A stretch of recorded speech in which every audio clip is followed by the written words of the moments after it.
Hello everyone. তো এটা হচ্ছে অনেক দিন আগেকার ভিডিও, যেদিন আমি আর ভাই চলে গেছিলাম এসপ্ল্যানেড। তো ভাই আগে লোকাল ট্রেনের টিকিট কাটলো, তারপরে আমরা উঠে গেলাম লোকালে, তারপরে মেট্রো করে চলে আসলাম এসপ্ল্যানেড। এসপ্ল্যানেডেই আমাদের কাজ ছিল, কিন্তু সেখানে কাজটা হলো না বলে আমাদেরকে এখন যেতে হচ্ছে চাঁদনি মার্কেটে।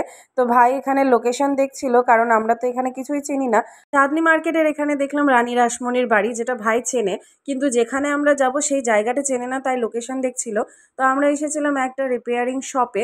তো আমার যে মেশিনগুলো আছে হেয়ারে, সেগুলোর মধ্যে একটা খারাপ হয়ে গেছিলো, তো সেটাই আমরা রিপেয়ার করতে এসেছিলাম। এই যে চাঁদনি মার্কেটে এসেছি, আর ঘুরবো না এটা কি হয়? তো ভাইকে বললাম চ একটু মার্কেটের ভেতর থেকে ঘুরে আসি।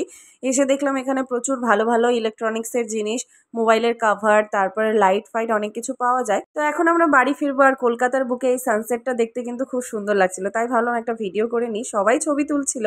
তারপরে আমরা চলে আসলাম আবারও নিউ মার্কেটে, কারণ এখানে আমাদের কয়েকটা জিনিস কেনা বাকি ছিল।